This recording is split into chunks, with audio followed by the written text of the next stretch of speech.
Vamos a hablar la segunda parte entonces de hemorragias digestivas altas. ¿Listo? Y nos quedamos en la clasificación de Forrest. Y es muy importante, ¿no es cierto?, esta clasificación, ya que voy a tener una idea de las probabilidades de resangrado que vaya a tener una persona. No se olviden, el 1A y el 1B son los peores. Y venoso, ¿no es cierto?, o sangrado reciente, que así se llama, va del 2A al 12. 2A, vaso visible, 2B es un coágulo adherido y 2C es una mancha plana, roja o que puede ser negra. Y el Forrest 3, que es una base de fibrina,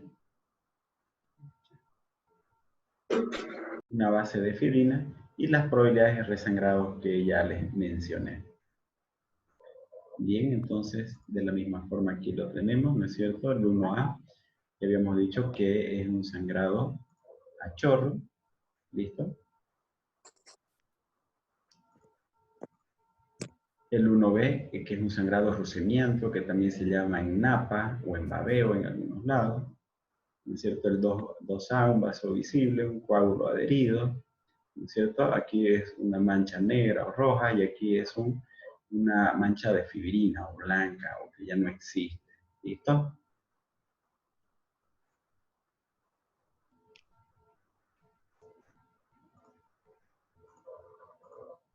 Muy bien.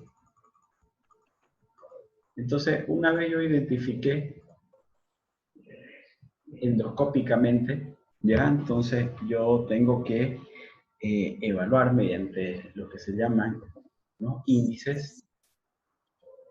Y dentro de los índices yo tengo dos índices que hay que conocerlo. El primero es el índice de ROCAL, ¿ya?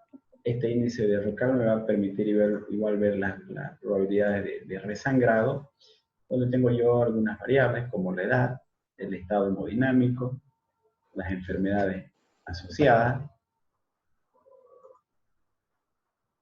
y poder determinar si tengo además otras variables, otras comorbilidades como Mallory Weiss, ¿ya?, o neoplasias gastrointestinales, y a eso le voy a sumar ya el resultado de la endoscopía digestiva. Miren, nuevamente, si se ubica entre el 1A y el 2B, ¿no es cierto?, entonces recibe puntuación y antes de eso significaría sin estigma. Y en base a eso yo tengo un riesgo bajo, intermedio o alto, ¿ya?, de resangrado. Menos de 2 puntos, recibe a 5%, riesgo alto, entre 5 a 10 puntos, más de 25%. Que no hay que confundir con otra escala, con la de Blackford. Esa escala me sirve para determinar la necesidad de endoscopía de forma temprana. ¿Listo? Entonces, y para eso yo tomo simplemente parámetros que son más exactos. Entonces, perdón.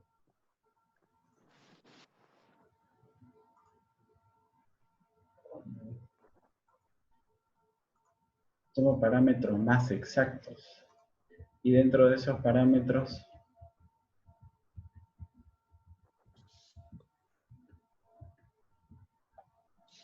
es otra presentación que hago a los residentes.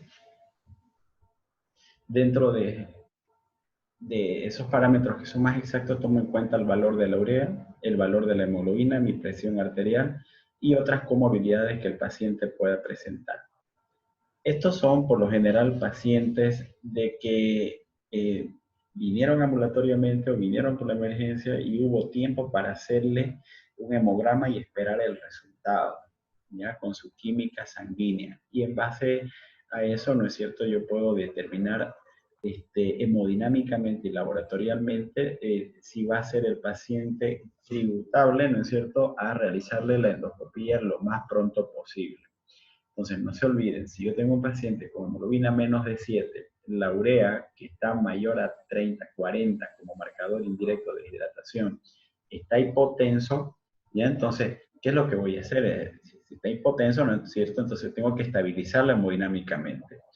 Si después de estabilizarlo las primeras 2 horas vuelve a sangrar, vuelve a inestabilizar hemodinámicamente y doy todas mis medidas de estabilización y aparte indico transfusión porque me hizo un shock hipovolémico grado 3 o grado 4 y no puedo compensarlo, entonces ahí voy a tener que realizarle la endoscopía de forma inmediata. Es por eso que me sirve, es por eso que para eso me sirve esta escala, ¿ya? Tómenlo entonces también muy en cuenta. ¿Listo? Entonces sirve para ver el momento en que yo pueda realizar la endoscopía digestiva alta. Y no se olviden, de acuerdo a los tiempos de realización de la endoscopía, se clasifican en realización de la endoscopía temprana y muy temprana.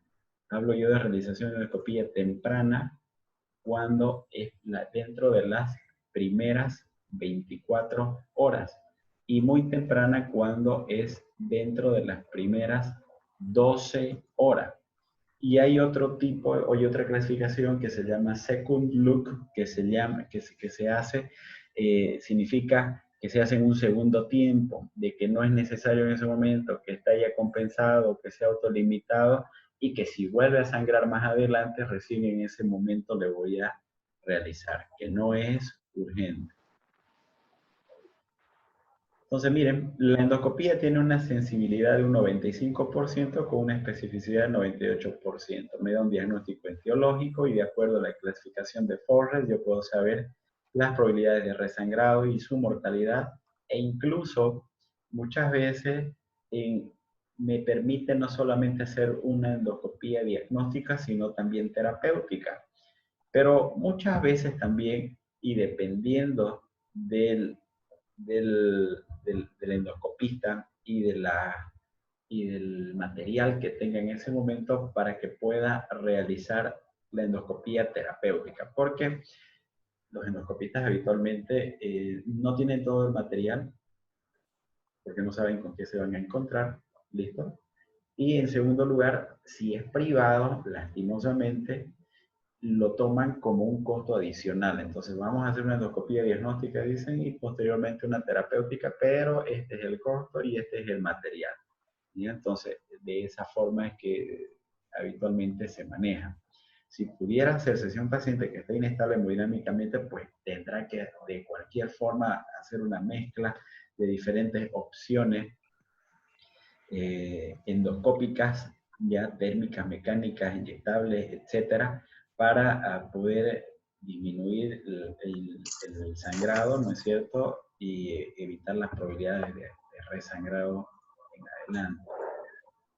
Lo que les decía entonces, una endoscopía temprana precoz, las primeras 24 horas, menor resangrado, menor mortalidad, menos días de internación, disminución en los costos, ¿listo? Esta que es en las primeras 24 horas, significa que tienes 24 horas para estabilizarlo, el paciente está tranquilo, ya, pero como sabes que ha perdido peso y viene teniendo anemia hace mucho tiempo, pero está adaptado y que ahora vino porque bajó de nuevo su hemoglobina y está un poquito inestable, está con mareo, está taquicárdico, ya entonces lo estabilizaste y bueno, le hiciste la endoscopia y le tocaste el cáncer gástrico, ¿ya? Entonces, ahí tienes dentro de las primeras 24 horas.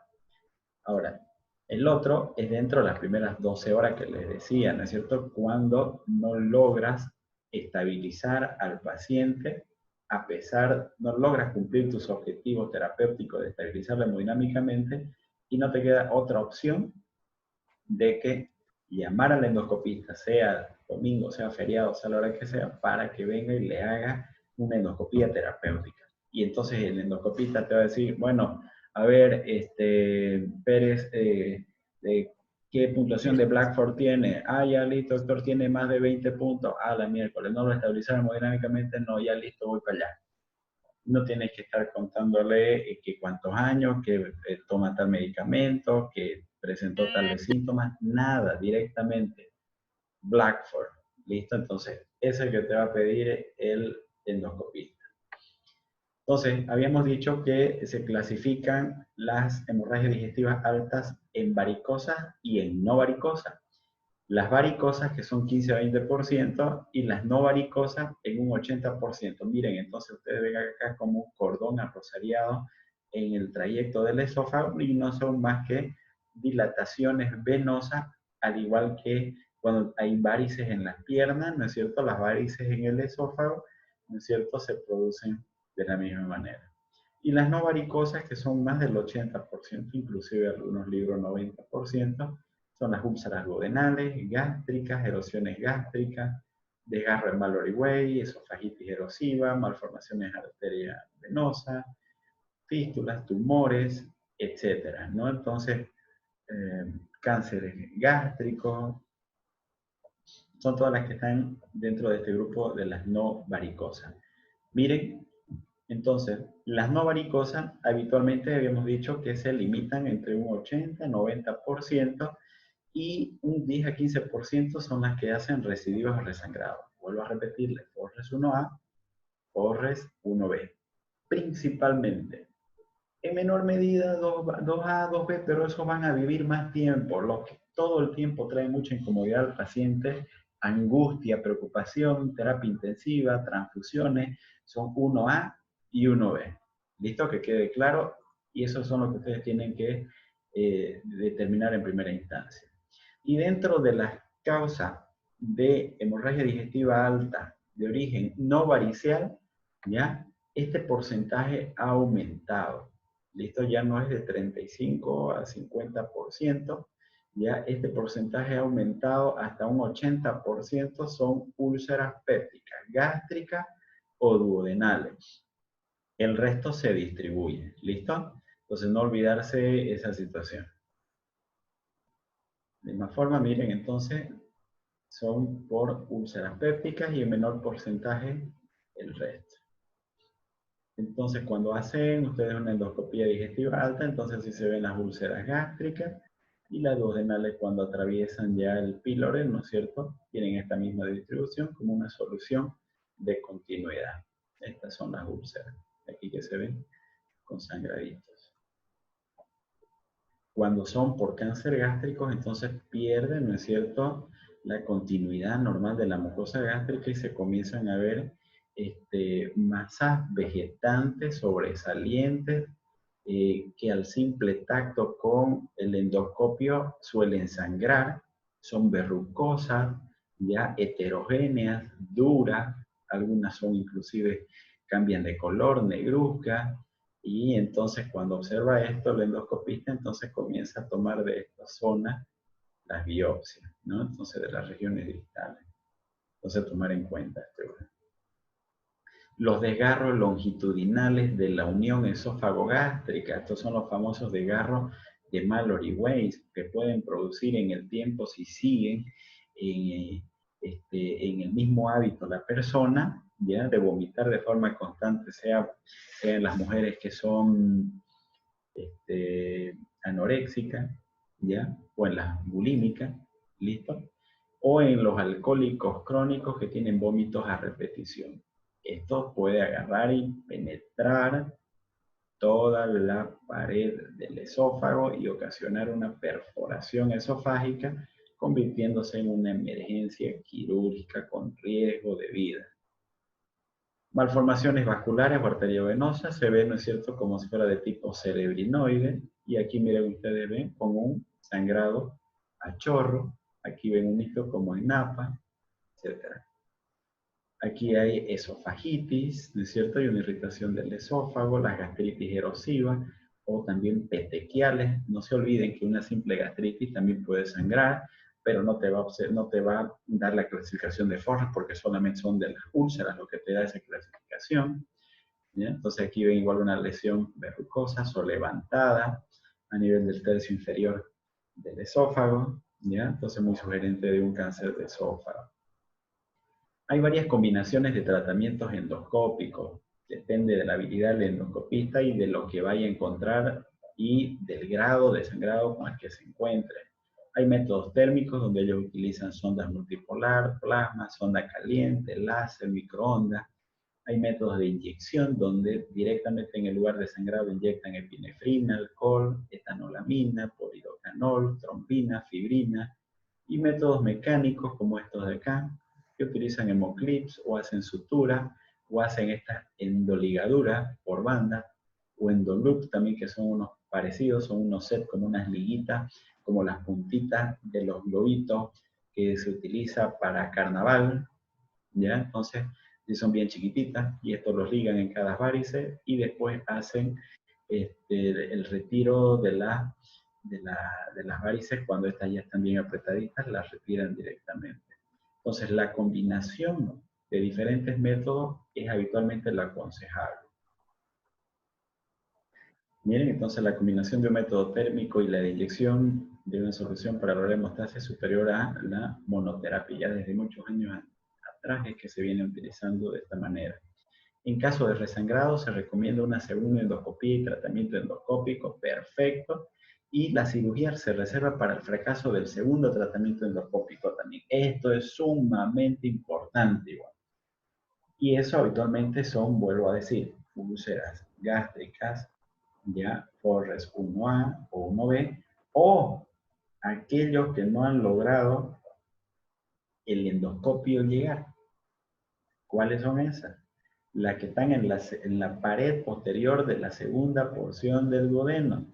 En eso hasta el endoscopista es muy cauteloso en el momento de aplicar algún método, porque puede, en vez de causar un beneficio, puede agarrar y perforar, y cuando perfora agarra la arteria gastroduodenal que se encuentra por detrás y ocasiona un hemoperitoneo. Entonces, y eso es un compromiso vital inmediato. Entonces, viene el paciente, lo estabiliza, pero vuelve a sangrar, ahí está la primera endoscopía. Aplica medios térmicos, medios mecánicos, inyectables, cualquiera de las combinaciones, y vuelve a sangrar, segunda endoscopía. Y a pesar de eso, le vuelves a realizar nuevamente combinación de métodos y vuelve a sangrar, entonces tendrás que llamar al cirujano para que vaya y opere esa úlcera y la solución quirúrgicamente. Entonces, miren, varios estudios, entre ellos acá le pongo uno: probabilidades de resangrado, cirugía y mortalidad por úlceras pépticas. ¿Ya? Entonces se han visto los que, la prevalencia en general, ¿ya? Se la ha visto incidencia entre el 2A y el 2C, pero los que han tenido mayor mortalidad, miren ustedes acá, es el 1B y el 1A. Quienes han tenido más probabilidades de resangrado, el 1B y el 1A. Quienes han necesitado cirugía, el 1B. ¿Listo? Entonces, a tomar estos datos en cuenta. El tratamiento de mantenimiento es con omeprazol, y siempre cuando estén frente a una úlcera, sea gástrica o duodenal, siempre realizar la erradicación de Helicobacter pylori. Agarren, hacen su prueba de ureasa o hacen la toma de una muestra de biopsia para determinar la presencia de Helicobacter pylori, o si ya fue diagnosticado mediante una muestra de materia fecal buscando un antígeno de Helicobacter pylori, materia fecal positiva.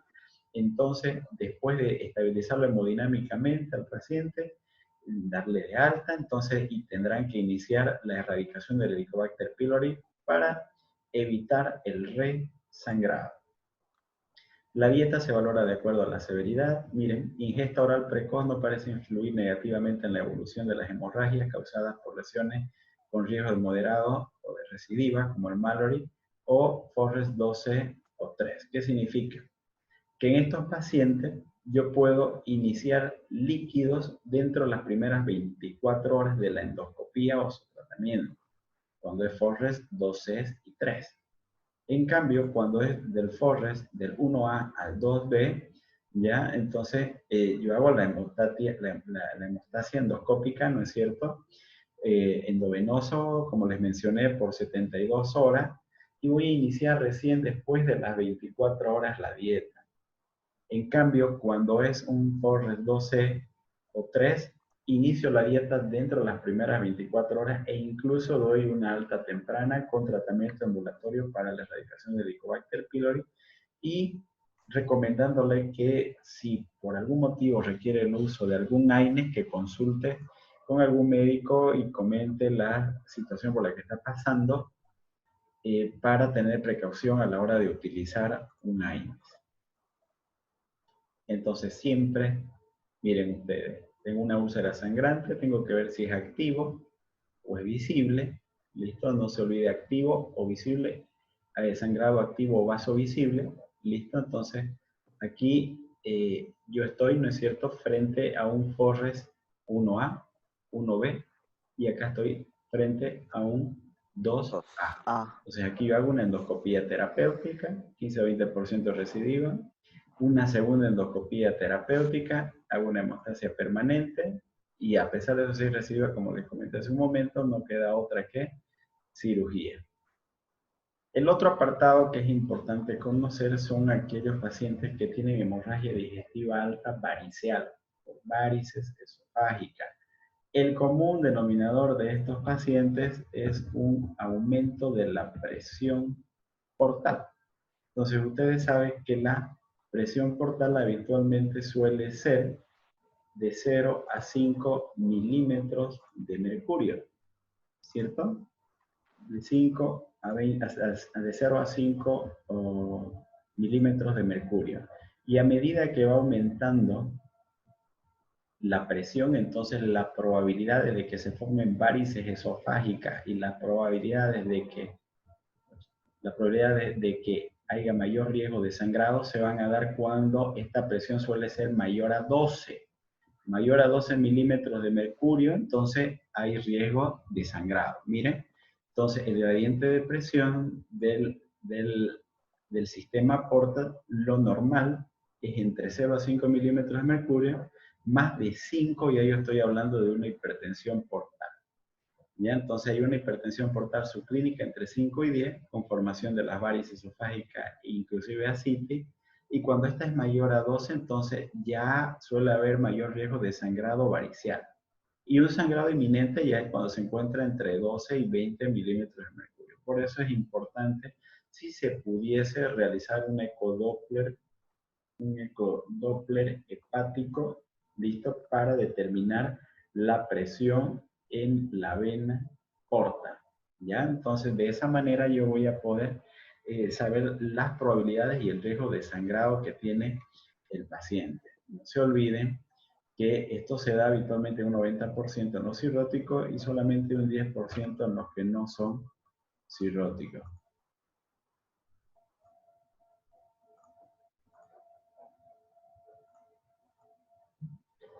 Un tercio de los pacientes cirróticos desarrollan las hemorragias severas. Es una emergencia médica, como les comenté, 30-50% de mortalidad con el primer sangrado y 30% de sangrado subsiguiente.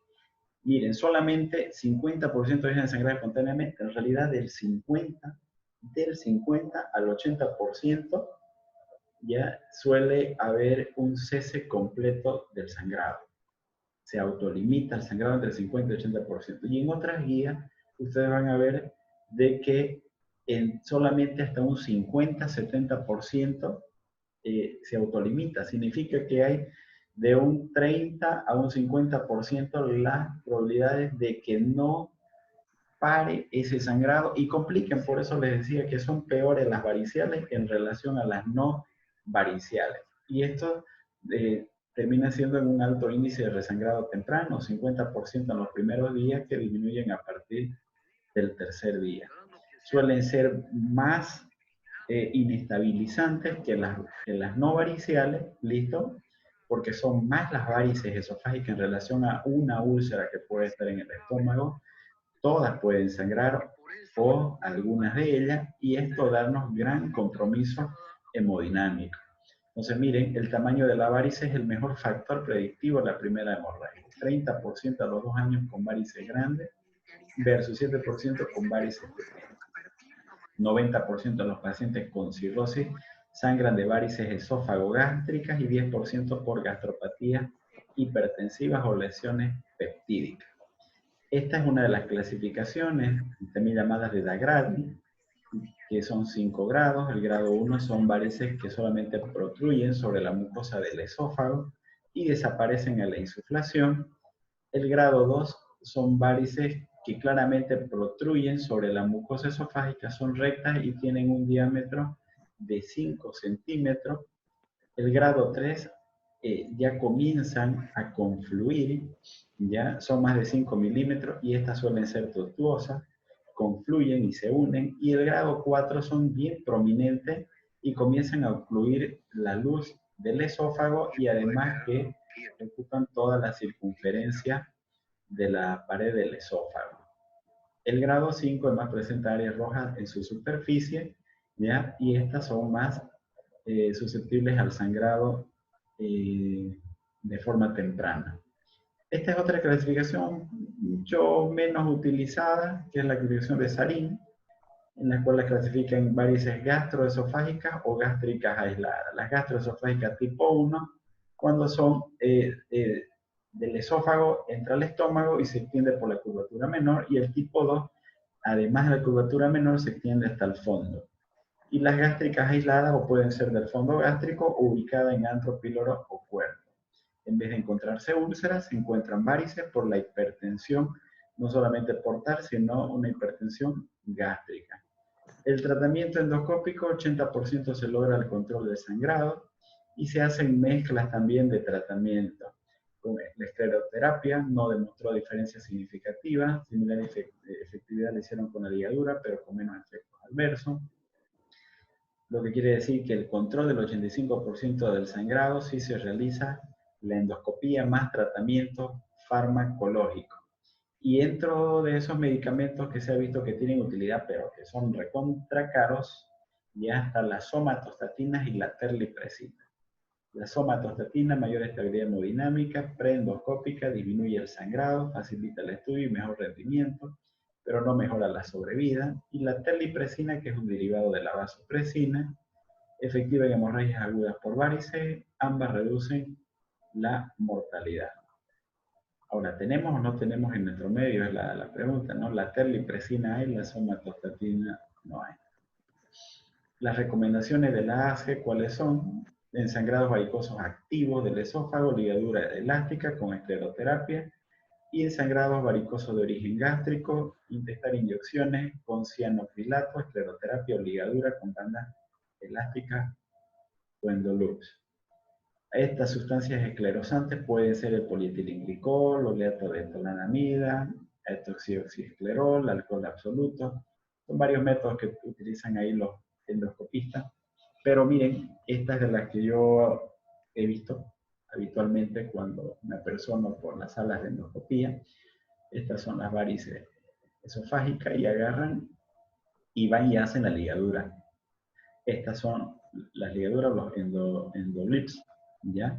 Van y agarran, la ligan completamente y queda ya bien notoria la varice esofágica. Y posteriormente lo que hacen es retirarlo, ¿no? Entonces miren, la ligadura endoscópica tiene mayor eficacia en el control inicial de la hemorragia activa y menos complicaciones. Por lo tanto, la ligadura endoscópica es el procedimiento de elección siempre que es factible, es el mejor en realidad.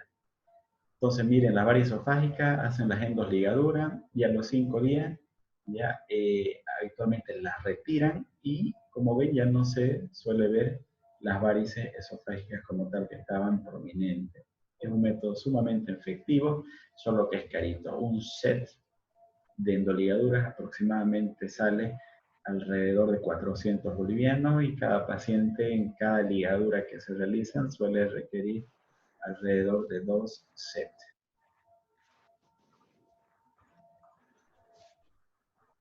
Entonces, la escleroterapia o la ligadura se deben hacer de inmediato y continuar con sesiones semanales o cada 2 semanas hasta lograr la erradicación. Y el otro método que son para salvar las vidas en las varices esofágicas y cuando no se dispone del set de endoligadura, ya es la famosa sonda de Saint-Stacke-Blackmore. Ya, entonces habitualmente ustedes saben las sondas Foley, ¿no es cierto? Tienen para insuflar dentro de la vejiga, ¿no es cierto? Y solamente una sola insuflación por una sola vía. En cambio, la de Saint-Stacke-Blackmore tienes para insuflar 2 vías. Por un lado insufla la gástrica y por el otro lado insufla la del esófago, ¿listo? Y de esa manera, ¿no es cierto?, haces compresión sobre las paredes del esófago, disminuyendo las probabilidades de sangrado. Esto se hace hasta que pueda tenerse el set o el equipamiento necesario para hacer el tratamiento definitivo de esas varices esofágicas. Ahora, estos son otras técnicas, son los shunt intrahepáticos a nivel del sistema porta. Lo que me hace es derivar toda la sangre de un lugar hacia otro lugar para disminuir la presión en el sistema porta y de esa manera disminuir la cantidad y la severidad de las varices esofágicas y por lo tanto de esa manera el sangrado. Por lo tanto, logra un control del sangrado cuando falla el tratamiento endoscópico en varices ectópicas o varices gástricas, control del sangrado de forma efectiva. De esta manera, son shunts que se colocan o derivaciones ya para evitar de esa forma que haya demasiada presión a nivel del sistema porta. En relación a la prevención o profilaxis antibiótico, se ha demostrado que todo paciente cirrótico con hipertensión portal y que viene por un sangrado de esas varices y se interna, debe recibir antibiótico profiláctico, sí o sí, ¿ya? Y ese antibiótico profiláctico puede ser una quinolona, puede ser una cefalosporina de tercera generación, ya que se ha visto que las probabilidades de resangrado son de un 22% a las 48 horas y de un 35 a 66% entre los 7 a 14 días. Eso está totalmente demostrado. Y dentro de la profilaxis secundaria, chicos, algo que deben hacer es la administración de beta bloqueantes. Los beta bloqueantes, como el propanolol, que ya lo mencioné, es una de las medidas sumamente importantes para disminuir la presión a nivel del sistema porta. ¿Ya? Entonces ustedes pueden dar de 20 a 40 miligramos cada 8 horas, siempre previamente, solicitar un electrocardiograma para ver si no tiene arritmias auriculares, ya que este medicamento es proarritmogénico. ¿Listo? Entonces, miren, la utilización beta bloqueante tiene riesgo aproximado de recurrencia, ¿no es cierto?, de un 20 a 30%, pero cuando yo agarro y combino beta bloqueante con una endoligadura o un shunt, ¿ya? Entonces, disminuyo las probabilidades de sangrado. Ojo con esto, profilaxis secundaria hablo de medicamentos. Cuando ya sumo a un método, ¿no es cierto?, ya entonces estoy dando un tratamiento endoscópico y estoy dando un tratamiento farmacológico. Farmacológico es la profilaxis secundaria que voy a realizar. En conclusiones, chicos, la hemorragia digestiva alta es una entidad de presentación frecuente con una mortalidad del 10%. Lo inicial antes de realizar una endoscopía es la estabilización hemodinámica. Cuando son hemorragias digestivas altas por úlceras pépticas, la utilización de IVP disminuye el resangrado y la mortalidad. Las úlceras pépticas, que son el 80%, siempre deben investigar el Helicobacter pylori para su erradicación y disminución de la recurrencia. La endoscopía es hoy en día el patrón de oro para el diagnóstico etiológico y tratamiento. No olvidarse que el paciente no siempre va a venir con los síntomas característicos, epigastralgia, hematemesis o deposiciones melénicas, ¿ya? Por lo general, ustedes no solamente tienen que fijarse en eso, sino también en todos los antecedentes que puedan obtener a través de la anamnesis y laboratorialmente con su hemoglobina. ¿Listo? Entonces, importante tomar en cuenta esos datos. Puede que venga con algunos de ellos, como puede que venga con ninguno de esos datos. ¿Listo? Espero que les haya gustado, chicos. Si hubiera alguna pregunta, todavía tenemos ahí 5 minutitos. Yo los escucho. Doctor, Y presto para doctor, disculpe. colaborarles en las preguntas que ustedes tengan. Doctor, una consulta con respecto a las varices esofágicas. Una vez haber eliminado, ¿pueden volver a presentar? Tenemos 50 personas conectadas. Por favor, si alguien tuviera alguna pregunta.